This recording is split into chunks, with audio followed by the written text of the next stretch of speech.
महाराष्ट्रामधील विधानसभा निवडणुकीमधील ट्रम्पेट ज्याला पिपाणी म्हणतात, या पिपाणीमुळे तुतारी कशी वाजली नाही असे अनेक मतदारसंघ आहेत. त्यातील पहिला मतदारसंघ कोणता असेल तर आंबेगाव मतदारसंघ आहे. आंबेगावमध्ये दिलीप वळसे पाटील यांचा विजय हा फक्त 1500 मतदानांनी झाला आणि इथंच देवदत्त निकम यांनी त्यांना कडवी झुंज दिली आणि याच ठिकाणी तुतारीला साम्य असणारी जे ट्रम्पेट चिन्ह होतं त्या चिन्हावर देवदत्त शिवाजीराव निकम हे लढत होते आणि त्यांना 3000 मतदान भेटले. आणि हे मतदान हे जर देवदत्त निकम जे ओरिजिनल आहे त्यांना भेटले असते तुतारीला तर कदाचित इथं निकाल वेगळा लागला असता, इथं एक महापरिवर्तन झालं असतं. त्यानंतर नवी मुंबईतील बेलापूर मतदारसंघामध्ये एक लक्षवेधी लढत होती जिथं गणेश नाईक यांचे चिरंजीव संदीप नाईक यांचा पराभव झाला. ते तुतारीच्या चिन्हावर लढत होते, त्यांचा पराभव 377 मतांनी झाला. आणि मंदा म्हात्रे भाजपच्या चिन्हावर लढत होते, त्यांचा विजय झाला 377 मतदानांनी. या ठिकाणी तुतारीला साम्य असणाऱ्या ट्रम्पेट व चिन्हावर लढणाऱ्या अपक्ष उमेदवाराला 2500च्या आसपास मतदान भेटलं. तिसरा मतदारसंघ आहे बीड जिल्ह्यातील केज मतदारसंघ.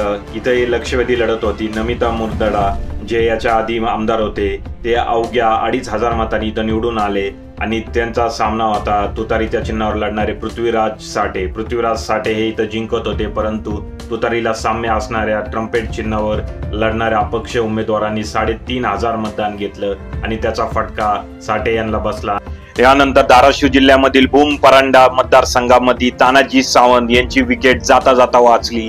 ते अवघ्या 1500 मतांनी विजय झाले. इथं तुतारीच्या चिन्हावर लढणारे राहुल मोठे यांनी त्यांना कडवी झुंज दिली. तुतारीला साम्य असणाऱ्या ट्रम्पेट चिन्हावर लढणाऱ्या अपक्ष उमेदवारांनी 3000च्या आसपास मतदान घेतलं आणि राहुल मोठे जे विजय झाले असते तुतारीच्या चिन्हावर त्यांचा विजयाचा घास हा तानाजी सावंत यांनी हिसकावून घेतला. या व्यतिरिक्त 4-5 मतदारसंघ आहेत महाराष्ट्रामध्ये जिथं तुतारीच्या उमेदवारांना तुतारीचं साम्य असणाऱ्या ट्रम्पेटच्या उमेदवारांमुळे फटका बसलाय. निवडणूक आयोगाला मी सवाल करतो, हे तुम्हाला माहिती होतं असं होणार तरी तुम्ही ट्रम्पेट चिन्ह हे बॅन का केलं नाही?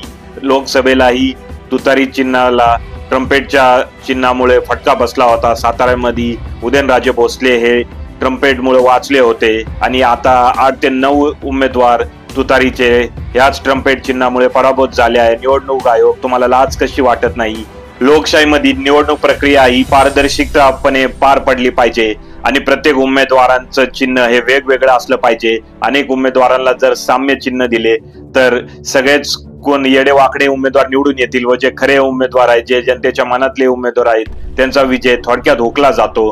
हे असे घटना तुम्हाला टाळता आले असते, परंतु निवडणूक आयोग हे प्रकार जाणून बुजून करत आहेत. ते भाजपचे घरगडी असल्यासारखे वागत आहेत व एका पक्षाला फटका बसण्यासाठी त्या पक्षाच्या चिन्ह साम्य असणारे चिन्ह द्यायचे. मग सगळ्याच पक्षांना त्यांचे चिन्ह जे आहे त्या चिन्हासारखे साम्य चिन्ह का देत नाहीत? धनुष्यबाणासह साम्य चिन्ह म्हणजे जे हँगर असतं जे कपडे लटकवतो ते चिन्ह तुम्ही ठेवा, म्हणजे धनुष्यबाणाचे पण उमेदवार पडतील आणि 3रे-4थे उमेदवार निवडून येतील.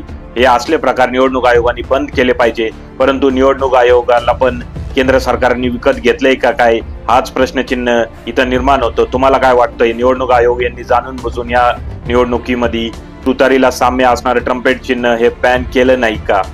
कमेंट करा.